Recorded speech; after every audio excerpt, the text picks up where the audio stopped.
को छोड़ने आई थी, मैं वहाँ उस साइड पे खड़ी थी। किस तो साइड पे? उस तरफ खड़ी थी मैं सामने। इस रोड पे? हाँ जी, वहाँ मेरे बच्चे भी खड़े थे। इसी रोड पे वारदात हुई? हाँ, इसी रोड पर ही हुई है। वहाँ से वो लड़का भागते हुए आया है और उसने एक बार तो यहाँ निकालने की कोशिश करी है, जो उसके यहाँ पे सुआ लगा हुआ था। हाँ जी, और फिर उसने आगे भी निकाला है। फिर उसने वो एक आंटी से टकराया है, फिर उससे नहीं निकला। फिर उसने दोबारा कोशिश करी, फिर हाँ जी, फिर वो आगे भागता हुआ गया है। फिर वहाँ पे भी उसने 3-4 जनों को बोला है, तो वो भी नहीं कर पाए। पर ये है कि जिस हिसाब से उस लड़के को लगा हुआ था, पर कोई देख भी नहीं सकता था, इतनी बुरी तरीके से लगा हुआ था। और जिन्होंने मारा है वो लड़के भी उसके पीछे भागते हुए गए थे यहाँ से। गली गली के अंदर नशा बिक रहा है, स्कूलों के बाहरों में नशा बिक रहा है। छोटे छोटे बच्चे 10-10 12-12 साल के बच्चे नशा करके ये वारदात कर रहे हैं। तो दिल्ली सरकार को और प्रशासन को इस पे काम करना चाहिए। हम तो चलो यहाँ पर खड़े हुए हैं, लेकिन उससे पूछो जिसके घर का चिराग बुझा है, उनके दिल पे पूछो क्या बीत रही होगी। उसको बच्चे को पैदा करा और 15-16-14 साल का उसको पाल पोस के इतना बड़ा करा, और स्कूल में भी बच्चे सेफ नहीं हैं। तो मंगोलपुरी और गरीब लोग कहाँ भेजेंगे अपने बच्चों को? चलो 5 साल बाद चले जाएगी, लेकिन हमारी जो पुलिस 10-10, 20-20 साल पूरी उम्र हमारी सेवा जो करती है, वो रिश्वतखोरी करती है सबसे ज्यादा। हमारा नेता क्या करेगा? नेता भी रिश्वत दे देता है और अपना काम करा लेता है। अगर हमारी पुलिस एक अच्छी हो जाए ना, तो हमारे नेता भी सही हो जाएंगे 2 मिनट में। सबसे बड़ी रिश्वतखोर हमारी पुलिस है। अभी आपका मर्डर हुआ है ना, अभी 5,000 मिलेंगे, वही पुलिस वाले ज्ञान देंगे कैसे आपको करना है, क्या करना है, क्या नहीं करना। आपका बच्चा छूट जाएगा, वही पुलिस वाले ज्ञान देंगे आपको, और हमारे नेता भी वही ज्ञान देंगे। क्या वही पुलिस वाले नेताओं को पुलिस जेल में डालती है कि नहीं डालती? जब उनके पास कहाँ से पावर आ जाती है? क्या सरकार देती है पावर उनको? जिसकी सरकार आ गई उसका पावर, जिसकी सरकार आ गई उसका पब्लिक बेवकूफ बन रही है। पहले बीजेपी की सरकार, बीजेपी वाला आम आदमी को सरकार, आम आदमी वाले कांग्रेस की सरकार। अरे भाई, जिसकी सरकार उसका तो पावर है। काम कौन करके दे रहा है हमें? 10 साल पहले हमारे आम आदमी पार्टी की सरकार थी, तब ठेके खुल गए, घर के आगे ठेके खुल गए। तब बीजेपी वालों ने कहा, हमने उनको अच्छा समझा, उनको जाके वोट दे दिया। जब वोट देगा, आज उनकी सरकार में हमारे बच्चे मरने शुरू हो गए। अब किसको वोट देने जाए और किसको? नाबालिग वो तुम सजा पकड़ा गया तो सजा भी नाबालिग को छोड़ दो। मर्डर करने के लिए नाबालिग नहीं है, मर्डर करने के लिए नाबालिग नहीं है। जिसका बच्चा नाबालिग गैंग बढ़ रहे हैं, बढ़ रहे और ये सब क्या कहते हैं, कानून के उससे बढ़ रहे हैं, तो उनको छोड़ दो। 2 तारीख को मेरी बेटी को स्कूल से आते समय लड़कियों से लड़ाई हुई, तो मेरी बेटी के बाल उखाड़ दिए। मेरे पास FIR कॉपी भी है, मैंने कंप्लेन भी दी थी। और उसके बाद मैं उनके माँ बाप को उठा के लेके, कोई कार्रवाई नहीं हुई। स्कूल में यही बात हुई कि स्कूल से तो बाहर हुआ, लेकिन उन्होंने क्या बोला, थाने में बोला कि नाबालिग पे मैं कुछ नहीं कर सकता हूँ। ये हमारे पास FIR कॉपी है। 2 तारीख को मेरी स्कूल में बेटी पढ़ती है, बेटी से लड़ाई हुई। मेरी बेटी के आज भी बाल उखड़े हुए रखे हैं घर पे, कोई कार्रवाई नहीं हुई। 2 बीट वाले यहाँ पर बिठाए थे कुर्सी पे, उसके बाद कोई भी नहीं आया। क्यों? बीजेपी की सरकार है, राजकुमार चौहान जी के कहने से वो लोग क्या यहाँ पर बैठेंगे? नहीं बैठेंगे। अगर राजकुमार चौहान जी बीट वालों को बोल देंगे या पुलिस वालों को बोल देंगे कि आप ये कह रहे हैं कि यहाँ पर जो स्थानीय यहाँ पर चौकी, हाँ जी, जो सत्ता उनकी मंशा नजर नहीं, उनकी मंशा नहीं है। आए दिन यहाँ पर कोई ना कोई क्राइम होता जा रहा है। पूरी मंगोलपुरी में देख लो, बहुत कांड हो रहे हैं, बहुत कांड हो रहे हैं। कोई कुछ करने को राजी नहीं है यहाँ पर। मुद्दे की लड़ाई तो ये लोग करते ही नहीं है, बस इनको ये देखना है कि कहाँ पर क्या करना है। नमस्कार, आप देख रहे हैं अर्पण न्यूज़। हाल फिलहाल मेरी मौजूदगी राजधानी दिल्ली के मंगोलपुरी में है, जहां मर्डर हो जाना या किसी को चाकू मार देना एक आम सी घटना होकर रह गई है। पिछले कई दिनों से हम लगातार रिपोर्टिंग कर रहे हैं। पहले ही महीने में तकरीबन 15 दिन के अंदर 3 मर्डर यहाँ पर हो गए थे, और अब एक दर्दनाक घटना सामने आई है इस स्कूल से। इस स्कूल के बाहर 2 बच्चों पर चाकू से हमला किया गया है, इससे एक के ऊपर सुए से हमला किया गया है, और इतनी खौफनाक वारदात को अंजाम दिया गया है कि बच्चा जो था उसके माथे में सुआ घोंपा गया और वो दूसरी तरफ से पार हो गया। और यहाँ पर जो इस टाइम है, ये बच्चों के स्कूल से छूटने का टाइम है। तमाम जो पेरेंट्स हैं वो मेरे पीछे मौजूद हैं और बड़े गंभीर सवाल खड़े हो रहे हैं। जब यहाँ लगातार वारदातें इस तरह की होती हैं जिसमें बच्चों की जान जाती है, और छोटे छोटे बच्चे जिनका करियर अभी स्टार्ट भी नहीं हुआ, वो अपनी जान खो रहे हैं, तो आखिर जिम्मेदार कौन है? अभी आप मेरे पीछे यहाँ पर देख पाएंगे कि किस तरह से सारे पेरेंट्स यहाँ पर मौजूद हैं, और साथ ही साथ यहाँ पर अगर बात की जाए तो तकरीबन 50 से ज़्यादा पुलिसकर्मी मौजूद हैं। लेकिन सवाल ये है कि ये पुलिसकर्मी उस वक्त मौजूद क्यों नहीं होते जब ये बच्चे स्कूल से छूटते हैं? उस वक्त अगर 2 कांस्टेबल भी मौजूद हों तो यहाँ पर जो मौतों का सिलसिला लगातार चल रहा है वो रुक सकता है। देखिए यहाँ पर स्थानीय मेरे साथ कुछ नेता हैं, उनसे बात करेंगे। क्या नाम है आपका? मेरा नाम राकेश जाटव है। राकेश जी इधर आइए। ये जो वारदातें हो रही हैं मंगोलपुरी में, लंबे समय से दिख रहे हैं, शायद ऐसा कोई हफ्ता नहीं जाता जिस हफ्ते में मंगोलपुरी में चाकूबाजी की, गोली मारी की या मर्डर की वारदात सामने आती नहीं। क्या वजह समझते हैं, क्यों ऐसा हो रहा है? वजह यही है कि जी जब से दिल्ली के अंदर भाजपा की सरकार आई है, आए दिन छोटी और बड़ी वारदातें दिल्ली के अंदर चालू हो गई है। क्या प्रशासन को दिखता नहीं है कि स्कूल है, यहाँ पर आए दिन कभी मर्डर हो रहा है, कभी चक्कू छुरी चल रही है, कभी क्या चल रही है। और आज भी देख सकते हो, अभी 1.5-2 घंटे पहले एक छोटा सा बच्चा 14-15 साल का था, तो यहाँ पर बच्चे उसके पीछे भागते हुए आए और उसके सिर के अंदर एकदम चाकू घोंप दिया। मेरी अभी स्कूल के प्रिंसिपल सर से ही बात हुई है, तो प्रिंसिपल सर कहते हैं कि हमने दिल्ली पुलिस को, प्रशासन को कई बार लेटर लिखा है कि भाई स्कूल की जब छुट्टी होती है तो 1-2 पुलिसकर्मी यहाँ पर भेजे जाएं, लेकिन ये दिल्ली सरकार की नाकामी। आप कह रहे हैं जब से भाजपा की सरकार आई है, मंगोलपुरी पिछले कई सालों से हम रिपोर्टिंग कर रहे हैं, यहाँ मर्डर उठ जाना एक आम वारदात है। और जब सरकार नहीं थी भाजपा की, जब आम आदमी पार्टी की सरकार थी, तब भी यही हाल था। नहीं, आम आदमी पार्टी की सरकार में ऐसा नहीं था। चाकू वाली जनता से पूछ सकते हो, इस तरीके से नहीं थी। और लेकिन मैं फिर भी बताऊं कि पुलिस जो प्रशासन है वो शुरू से ही केंद्र के हाथ में है, आम आदमी पार्टी के हाथ में नहीं था। तो ये शुरू से ही इनको काम करना चाहिए। लेकिन अब तो अभी 1.5-2 महीने की अगर रिपोर्ट, कहीं आपको ये नहीं लगता कि इसके पीछे पॉलिटिकल हटकर जो नशा यहाँ पर ज़्यादा बढ़ रहा है? नशा, देखो, नशा भी अगर सरकार चाहे तो बंद कर सकती है, प्रशासन चाहे तो नशा बंद कर सकता है। गली गली के अंदर नशा बिक रहा है, स्कूलों के बाहरों में नशा बिक रहा है, छोटे बच्चे 10-10, 12-12 साल के बच्चे नशा करके ये वारदात कर रहे हैं। तो दिल्ली सरकार को और प्रशासन को इस पर काम करना चाहिए। हम तो चलो यहाँ पर खड़े हुए हैं, लेकिन उससे पूछो जिसके घर का चिराग बुझा है, उनके दिल पर पूछो क्या बीत रही होगी। उसको बच्चे को पैदा करा और 15, 16, 14 साल का उसको पाल पोस के इतना बड़ा करा, और स्कूल में भी बच्चे सेफ नहीं है, तो मंगोलपुरी और गरीब लोग बाग कहाँ भेजेंगे अपने बच्चों को? भाई अगर इन लोगों के पास गाड़ी और ड्राइवर हो तो सेफ तरीके से भेजेंगे, गेट से उसको लेके आएंगे। लेकिन बच्चे, आपको क्या समाधान हो सकता है? समाधान सरकार को करना चाहिए। माननीय मुख्यमंत्री रेखा गुप्ता जी को इस पर काम करना चाहिए, प्रशासन को टाइट करना चाहिए। क्षेत्रीय जो विधायक हैं राजकुमार चौहान जी, अभी देख सकते हो आप 2-2.5 घंटे हो गए, क्या उनके कानों में खबर नहीं पहुंची होगी? क्या इन्हीं जनता ने हम देख रहे हैं कि पुलिस के कम से कम 100 जवान यहाँ मौजूद हैं। देखो अब 100 जवानों के इकट्ठा होने से या 500 जवानों के इकट्ठा होने से कुछ नहीं होगा। अगर पर डे 2 जवानों की ड्यूटी लगा दी जाए यहाँ पर, तो इस तरीके की वारदातें नहीं होंगी। चलिए, बहुत बहुत शुक्रिया। देखिए यहाँ पर मैं मंगोलपुरी में खड़ा हूँ और बहुत ज़्यादा दर्दनाक ये वारदात है। सबसे ज़्यादा हैरानी की बात यह है कि बच्चे जो है अपने स्कूल में कैसे भेजे जाएं। जो माँ बाप है उनमें एक खौफ है। माता जी कहाँ रहती हैं? मैं तो यहीं रहती हूँ, मंगोलपुरी में। अच्छा, जो बच्चा का आज मर्डर हुआ यहाँ पर, हाँ जी, क्या पता चला? ये हमने तो यही अभी सुनी है कि किसी ने चाकू से, उससे सुओं से बच्चे को खत्म कर दिया। देखिए आए दिन की घटना है। क्या नाम है बहन जी आपका? मेरा नाम रेखा है सर। कहाँ रहती है? मैं यहीं रहती हूँ, एन ब्लॉक में। आज क्या घटना यहाँ पर हुई स्कूल के? छोटी बहन को पता, उसके सामने हुआ, मेरे बच्चों के सामने हुआ है सर ये चीजें। बच्चे कितने छोटे हैं आपके? मेरा एक 10 साल का है, एक 8 साल का है, एक 5-6 साल का है। क्या बताया जा रहा है? बहन ने क्या बताया? यहीं पे है सर, यहीं पे बुलाओ उसे, यहीं पे खड़ी है। देखिए यहाँ पर छोटे बच्चों के सामने इस बर्बरता को अंजाम दिया गया है। हैरानी इस बात की है कि किस तरह से बच्चों का जो भविष्य है वो सुरक्षित किया जाएगा। देखिए, और एक बहन जी मेरे साथ हो रहे हैं। आपका नाम क्या है? इसका एक ही इलाज है।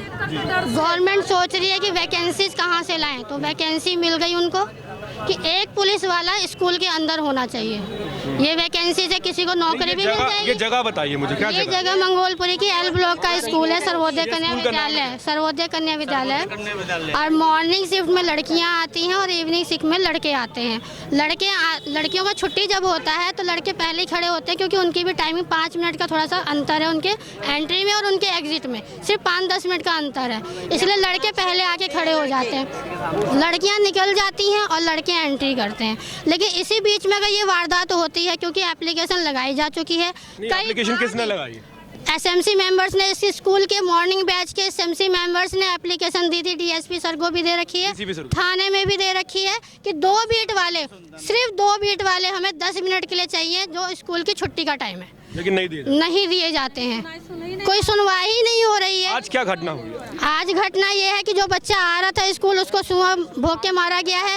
क्योंकि मेरे भाई का 10वीं का बच्चा है वो इवनिंग शिफ्ट में यहाँ पढ़ता है, उसका सर ने बुलाया हुआ था, तो ये खबर सुनते ही हम दोनों भाग के आए कि भाई हमारा बच्चा तो सेफ है ना। वही पता करने के लिए जब हम आए तो हमें पता चला फिर ये बात हो गई है कि एक बच्चे को सुआ भोंका गया है। 2 महीने पहले चाकू मारी गई थी। आए दिन तो मंगोलपुरी में बाहर जाते हैं, अभी तक किस्सा ये भी चल रहा है, हम बच्चों को घर से नहीं निकाल रहे हैं कि किडनैपिंग हो रही है, डर लग रहा है। ट्यूशन में बच्चे अगर जा रहे हैं तो छोड़ने जाओ, लेने जाओ, ड्यूटी लग गई है एक। देखिए एक खौफ का माहौल है कि जब बच्चे के पेरेंट्स यहाँ बच्चों को भेजते हैं उनमें और ज़्यादा डर है कि अगर उनका बच्चा स्कूल जा रहा है ये ना हो किसी और की आपसी रंजिश में वो उसका शिकार बन जाए। सवाल प्रशासन पर उठना लाजमी है। और भी लोग यहाँ पर शामिल हैं। एक बहन जी हैं जिन्होंने सुबह ये वारदात देखी, क्या रहा सुबह? मैं अपने बच्चों को छोड़ने आई थी, मैं वहाँ उस साइड पे खड़ी थी। किस साइड पे? उस तरफ खड़ी थी मैं सामने। इस रोड पे? हाँ जी, वहाँ मेरे बच्चे भी खड़े थे। इसी रोड पे वारदात हुई? इसी रोड पर ही हुई है। वहाँ से वो लड़का भागते हुए आया है और उसने 2 बार, एक बार तो यहाँ निकालने की कोशिश करी है जो उसके यहाँ पे सुआ लगा हुआ था। हाँ जी, और फिर उसने फिर आगे भी निकाला है। फिर उसने वो एक आंटी से टकराया है, फिर उससे नहीं निकला, फिर उसने फिर दोबारा कोशिश करी, फिर हाँ जी, फिर वो आगे भागता हुआ गया है। फिर वहाँ पे भी उसने 3-4 जनों को बोला है तो वो भी नहीं कर पाए। पर ये है कि जिस हिसाब से उस लड़के को लगा हुआ था पर कोई देख भी नहीं सकता था, इतनी बुरी तरीके से लगा हुआ था। और जिन्होंने मारा है वो लड़के भी उसके पीछे भागते हुए गए थे यहाँ से। और बच्चों, कितने लड़के थे जो भाग रहे थे पीछे? उसके पीछे 4-5 लड़के भागे व्हाइट ड्रेस में। मतलब वो भी स्कूल की ड्रेस? वो स्कूल की ड्रेस में थे। वो नीली ड्रेस पहन के भागा था लड़का जिसको बच्चे ने क्या पकड़ पहना? उसने स्कूल की ड्रेस पहनी हुई थी, सबकी स्कूल की ड्रेस थी। उस लड़के की पर ब्लू कलर की थी जिसको चाकू लगा है। आप बोलो ना। उसने कितना खौफनाक मंजर है कि स्कूल की ड्रेस में लोग दोपहर के समय देखते हैं कि एक बच्चा जा रहा है और उसके सुआ मारा गया है और उसके आर पार हो गया है। वो निकालने की कोशिश भी करता है, बावजूद उसके पीछे 4-5 लड़के तमाम पीछे भाग रहे होते हैं। कहीं ना कहीं मंशा नजर आती है कि पूरा खत्म करने की मंशा थी। लेकिन सवाल ये उठता है कि इन बच्चों की सुरक्षा की जिम्मेदारी किसकी होगी और कौन इसके लिए जिम्मेदार है? क्या सरकार इस पूरे मामले पर 2 पुलिसकर्मी यहाँ पर तैनात नहीं कर सकती, वो भी सिर्फ छुट्टी के टाइम पर? एक बहुत बड़ा सवाल है। पहले मर्डर हुआ था यहाँ पर सिर्फ 15 दिन के लिए, यहाँ पर 2 बीट वाले यहाँ पर बिठाए थे कुर्सी पे, उसके बाद कोई भी नहीं आया। क्यों? बीजेपी की सरकार है, राजकुमार चौहान जी के कहने से वो लोग क्या यहाँ पर बैठेंगे? नहीं बैठेंगे। अगर राजकुमार चौहान जी बीट वालों को बोल देंगे या पुलिस वालों को बोल देंगे कि आप ये कह रहे हैं कि यहाँ पर जो स्थानीय यहाँ पर चौकी, हाँ जी, जो सत्ता भी मंशा नजर नहीं, उनकी मंशा नहीं है। आए दिन यहाँ पर कोई ना कोई क्राइम होता जा रहा है। पूरी मंगोलपुरी में देख लो, बहुत कांड हो रहे हैं, बहुत कांड हो रहे हैं। कोई कुछ करने को राजी नहीं है यहाँ पर।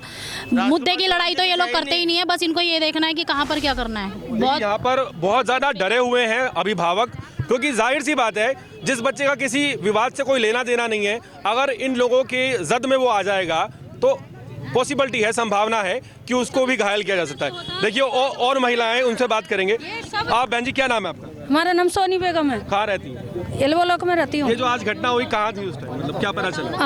हम तो एल्बोलॉक पे थे, हम काम पे जाते आ रहे थे, हमारे भी 2 बच्चे पढ़ते हैं। ये 2 दिन पहले भी हमारे बच्चे आए थे यहाँ पढ़ने के लिए। क्लास में बच्चे रहते हुए मैडम को पता नहीं है कि बच्चे क्लास में हैं। मैंने फ़ोन करी कि मेरे बच्चे पहुँच गए, तो मैडम बोली बच्चे तुम्हारे नहीं हैं। मैं दोनों मियाँ बीवी परेशान हो गई। मैं स्कूल में आई, फिर यहाँ पे गार्ड जाने नहीं दे रहा था, तो बहुत बोली मैंने कि मुझे जाने दो, मुझे मैम से बहुत ज़रूरी काम है। फिर मैंने गई क्लास से क्लास ढूंढते मैं अपने बच्चे को देखी क्लास में बैठा हुआ। फिर वो मैडम को ढूंढी तो मैडम खुद नहीं थी और बोली कि बच्चे नहीं हैं। समझा? यहाँ बहुत लापरवाही होता है ये स्कूल में। देखिए, एक तरफ लापरवाही है, दूसरी तरफ मंगोलपुरी इलाके में नाबालिगों के जो छोटे छोटे गैंग बने हुए हैं, ये एक बहुत बड़ी समस्या है। आए दिन यहाँ मर्डर हो जाना एक नॉर्मल सी घटना होकर रह गया है। जी, क्या नाम है आपका? आगे आ जाइए। नरेश बेरवा हूँ सर, मंगोलपुरी से, बेरवा समाज से अध्यक्ष भी हूँ मैं आए दिन, यानी कि इस स्कूल में अभी 2 महीने ही हुए होंगे ज़्यादा से ज़्यादा। 2 महीने पहले भी मर्डर हुआ था, जब पुलिस विसादी। मर्डर होने के बाद पुलिस आ जाती है, फिर गायब हो जाती है 2-4 दिन के बाद, पब्लिक शांत हो जाती है। फिर अभी ये 2 महीने हुए, 2 महीने बाद फिर ये कांड हो गया। और अभी उससे पहले 1 हफ्ते पहले ही मंगोलपुरी आई ब्लॉक में एक बॉडी मिली। यानी कि मंगोलपुरी में खुलेआम तो नशा बिक रहा है, खुलेआम जो है सारी जगह चक्कू। एक तरफ दावा है दिल्ली पुलिस का कि नशे पे बहुत बड़ा प्रहार किया जा रहा है, दूसरी तरफ यहाँ आप कह रहे हैं कि नशा बिक रहा है, खुलेआम नशा बिक रहा है जी। दूसरा जो है जितना भी यानी कि जो है सट्टाबाजी, गुंडागर्दी सब मंगोलपुरी में हो रही है। यहाँ की जो है बीजेपी के जो है विधायक है आपके राजकुमार चौहान जी है, बीजेपी के सांसद है जिन्होंने यानी जनता को चुना है, योगेंद्र चंदेला जी, वो भी यानी कि संज्ञान में नहीं ले रहे मैटर को। ना ही वो आते हैं यहाँ पर, ना ही वो जनता के बीच में सुन रहे हैं, ना ही कोई वारदात होती है, ना ही वहाँ पहुँचते हैं। देखिए एक बड़ा गंभीर विषय है कि जब तमाम बड़े बड़े दावे सरकार करती है तो एक संज्ञान लेना भी बनता है। और दूसरा सवाल ये है कि देखिए तमाम लोग यहाँ पर आप देख पा रहे होंगे, मैं कहूँगा दिखाएं एक बार कैमरे से दिखाएं कि क्या यहाँ पर जितने लोग हैं वो पीछे आप मेरे देखिए बहुत बड़ी भीड़ है। और इन सभी लोगों में हाल फिलहाल एक खौफ है कि उनका बच्चा स्कूल गया है, कहीं ये ना पता चले कि वो चाकूबाजी की किसी की वारदात की जद में आ गया या फिर किसी ने उसे चाकू मार दिया। ये जो एक डर है ये राजधानी दिल्ली के मंगोलपुरी के स्कूल के बाहर हमेशा अभिभावकों में लगा रहता है। देखिए कुछ और लोग मेरे साथ हैं। क्या नाम है आपका? सर मेरा नाम नवीन झा पंडित जी है। यहीं पर रहते हैं? मैं मंगोलपुरी का स्थायी निवासी हूँ, क्यू ब्लॉक मंगोलपुरी के अंदर रहता हूँ। यहाँ स्कूल से लगभग 200 या 300 मीटर दूर मेरा घर है। स्थिति इस प्रकार है कि जब से दिल्ली के अंदर भाजपा की गवर्नमेंट बनी है, क्योंकि मेरी पैदाइश मैं 1991 का बर्थ है और जब से मंगोलपुरी में रह रहा हूँ। सर हम उससे पहले भी रिपोर्टिंग करते थे, तब भी मर्डर की खबरें यहाँ से मैं हाँ बढ़ गई है। वो बता रहा हूँ जो मर्डर की खबरें सबसे ज़्यादा मंगोलपुरी से सामने जो लॉ एंड ऑर्डर है सर वो 2014 से जो सेंट्रल गवर्नमेंट है वो बीजेपी के अंदर है और लॉ एंड ऑर्डर 2014 जो गृह मंत्री हैं हमारे अमित शाह जी उन्हीं के अंडर आता है। अगर प्रशासन ये चाह ले या नेता ये चाह ले कि इलाके के अंदर अगर एक धूल भी नहीं हटनी है, आज इतने सारे पेरेंट्स हैं, ये बताओ कि इनका क्या कसूर है कि इनके बच्चे स्कूल में पढ़ते हैं। इनका वो बच्चे का यही कसूर था ना कि वो शिक्षा लेके भविष्य में कुछ करना चाहता था। और जब आज देश का भविष्य मतलब चक्कू खा खा के रोडों पे गिर रहा है, क्षेत्र आज 3 घंटे वारदात को हो गई है, क्षेत्र के विधायक जी के का कानों के अंदर अभी तक कोई मतलब रेंग नहीं हुई है। आज अगर कोई धरना होता यहाँ पे, कोई प्रदर्शन होता, अगर उनके वोट बैंक आज यही वोट बैंक तो है उनके, ये जो जनता है यही तो वोट बैंक है।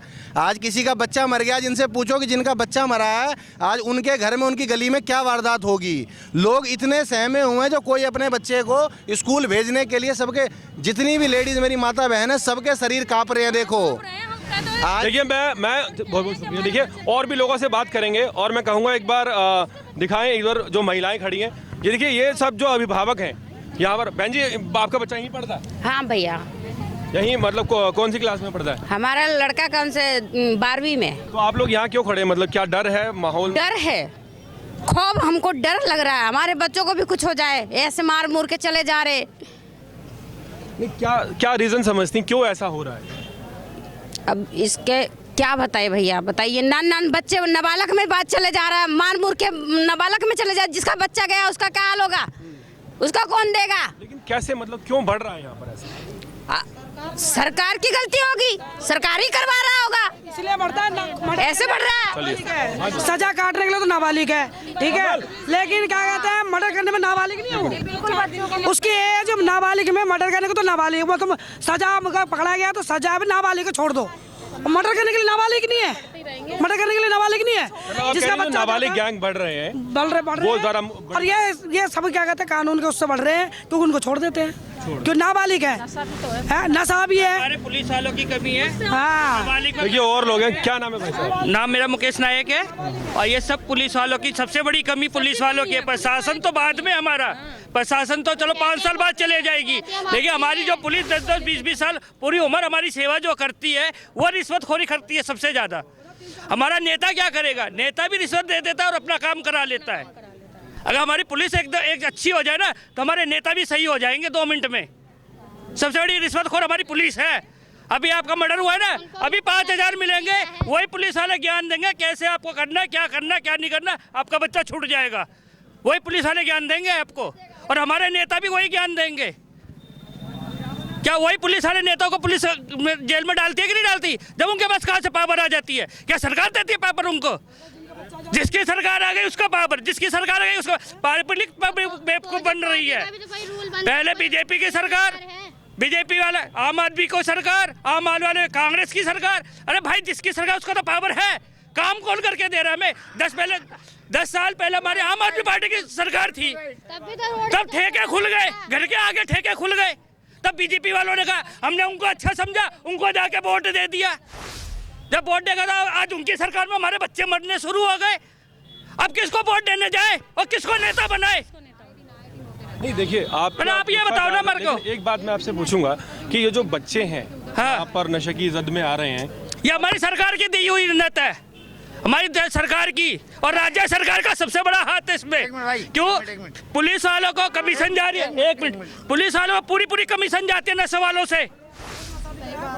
हाँ, गली गली में सासी है, क्यों है हमारी गली में सासियाँ? क्यों नशा बिक रहा है हमारी गली में? हम बोलते हैं तो वही पुलिस वाले हमारे बच्चों को किसी न किसी झूठे केस में बना के उसको अंदर डाल देंगे और हम बेचारे डर के हमारे पंगा नहीं लेंगे सासी से ना गली में। बस अगर हमारी सरकार, हमारी पुलिस वाले सही हो जाए ना तो हमारी गली में या मोहल्ले में सासी नहीं बच सकता, नशा नहीं बिक सकता। लेकिन हम अगर पुलिस वालों को कंप्लेंट करने जाए ना, वो पैसा ले लेंगे और बाद में आपको कहेंगे भाई तू पंगा क्यों लेता है, ज़्यादा दिक्कत है कहीं और जाके रह ले। अगर ज़्यादा दिक्कत है आजा, तेरा बेटा ये है ना, आजा इसने ये मर्डर किया, आजा। और तो आप क्या करोगे, हाथ पाँव जोड़ोगे या तो मोहल्ला बेच के भाग जाओगे या चुपचाप उनके डर से उनकी गुंडागर्दी से होगे। किसकी सरकार माने बताओ? क्या नाम है आपका? मुकेश नायक है। किसकी सरकार माने हम? सरकार से हटकर है ना। अब जैसे मान लीजिए यहाँ पर जो वारदातें बढ़ रही हैं है ना, ऑब्वियसली लोगों में गुस्सा है। आपके बच्चे भी क्या स्कूल के? मेरा बच्चा 10th में हैगा। अभी मेरे को गया, मेरा भाई बताया कि स्कूल के बाद ऐसे मर्डर हो गया। मैं भागा आया हूँ यहाँ पे इसी बारे कि भाई मेरे बच्चे के साथ तो नहीं हुआ, लेकिन मैं कह रहा हूँ मेरे बच्चे के साथ नहीं हुआ, शुक्र मनाओ मेरे बच्चे। लेकिन बच्चा तो किसी का था, वो देश का ही तो था। आज वो डॉक्टर बनता, इंजीनियर बनता, लेकिन हमारे बच्चे को तो खो दिया। और सरकार क्यों नहीं कर रही? सारी सरकार यही कर रही है कि मर्डर कराओ, बेरोजगार खत्म हो जाएगी। हम तो कहते हैं जी रोजगार तो पूरा आपके पास लोग ही नहीं है। देखिए लोगों को बहुत ज़्यादा रोष है और जाहिर है कि जिनके बच्चे यहाँ पढ़ रहे हैं उनमें ये चीज़ को लेकर खौफ एक बना रहेगा कि क्या पता उनके बच्चे के साथ ऐसा कुछ ना हो जाए। कहाँ रहते हैं आप? मैं मंगोलपुरी में। मंगोलपुरी में जो वारदातें हो रही हैं चाकूबाजी, ये चाकूबाजी जो हो रही है ना, ये तो मंगोलपुरी रहने लायक ही नहीं है। 2 तारीख को मेरी बेटी को स्कूल से आते समय लड़कियों से लड़ाई हुई तो मेरी बेटी के बाल उखाड़ दिए। मेरे पास FIR कॉपी भी है, मैंने कंप्लेन भी दी थी और उसके बाद मैं उनके माँ बाप को उठा के लेके कोई कार्रवाई नहीं हुई। स्कूल में यही बात हुई कि स्कूल से तो बाहर हुआ, लेकिन उन्होंने क्या बोला, थाने में बोला कि नाबालिग पे मैं कुछ नहीं कर सकता हूँ। ये हमारे पास FIR कॉपी है। 2 तारीख को मेरी स्कूल में बेटी पढ़ती है, बेटी से लड़ाई हुई, मेरी बेटी के आज भी बाल उखड़े हुए रखे हैं घर पे, कोई कार्रवाई नहीं हुई, कार्रवाई नहीं हुई। और ये आप FIR कॉपी भी देख सकते हो, इसका FIR नंबर भी है। ये 2 तारीख को ये सारी मैंने कंप्लेन दे रखी है कि अगर कोई बात मेरे बच्चे को होती है तो उसके बाद जिम्मेदारी कह रहे हैं कि यहाँ का जो स्थानीय प्रशासन मंगोलपुरी का रहने लायक, मतलब इतनी यहाँ गुंडागर्दी, कोई रहने लायक यहाँ पे है ही नहीं। देखिए मंगोलपुरी में मेरी मौजूदगी है और फिलहाल आपको बता दूं कि ये जो पीछे स्कूल है, यहाँ पर जो वारदात होती है उस वारदात को लेकर आए दिन हमें भी खबरें करनी पड़ती हैं, आपको बताना पड़ता है। लेकिन सवाल यह है कि ये बातें आखिर सरकार के कान तक क्यों नहीं पहुंच रही हैं? प्रशासन की जिम्मेदारी सरकार की है और ऐसे में कोई ना कोई पुख्ता इंतजाम होना चाहिए। क्या नाम है? मेरा नाम शुभम पहलवान है, मैं यहीं मंगोलपुरी का रहने वाला हूँ। अपना यहीं 100 मीटर पे अपना घर है। यहाँ पर आए दिन कुछ ना कुछ वारदात होती रहती है। मंगोलपुरी का क्राइम स्तर जब से भाजपा की सरकार आई है इतना बढ़ चुका है जिसकी कोई हद नहीं है। भाजपा का MLA जो कि हमारा राजकुमार चौहान है, वो आपको यहाँ पर कहीं दिखाई नहीं दे रहा होगा, क्योंकि इस समय वारदात जो हुई है उसकी खबर उसको पहुँची नहीं होगी, पहुँच गई होगी इसकी खबर, इतनी उसको पता नहीं होगा कि इस तरीके से कुछ वारदात हुई है हमारे मंगोलपुरी में। तो हमारे काउंसलर जी 2 मिनट में आ गए, खबर पता लगते ही। हमारे MLA क्यों नहीं आए, ये हम पूछना चाहते हैं। क्या उनको इन जनता ने नहीं चुना? उसको अपने क्षेत्र में खड़ा होना चाहिए, सबके दुख सुख में खड़ा होना चाहिए। वो हमारे को कहीं दूर दूर तक नहीं दिखते हैं। तो हम हाथ जोड़ के आपसे यही विनती करते हैं कि हमारा क्राइम स्तर जो मंगोलपुरी का इतना बढ़ चुका है, रेखा गुप्ता जी से भी यही बोलना चाहेंगे और MLA हैं जो हमारे मंगोलपुरी के राजकुमार चौहान, उनसे भी यही कहना चाहेंगे जो हमारा दिल्ली पुलिस प्रशासन, मंगोलपुरी का प्रशासन है, इसको स्ट्रिक्टली से थोड़ा अपना बोले, जो अपने क्षेत्र में आए दिन घूमे। देखिए मैं फ़िलहाल मंगोलपुरी में हूँ और ये जो मेन रोड है स्कूल के पास, यहाँ की वारदात थी और यहाँ पर ये जो हुआ है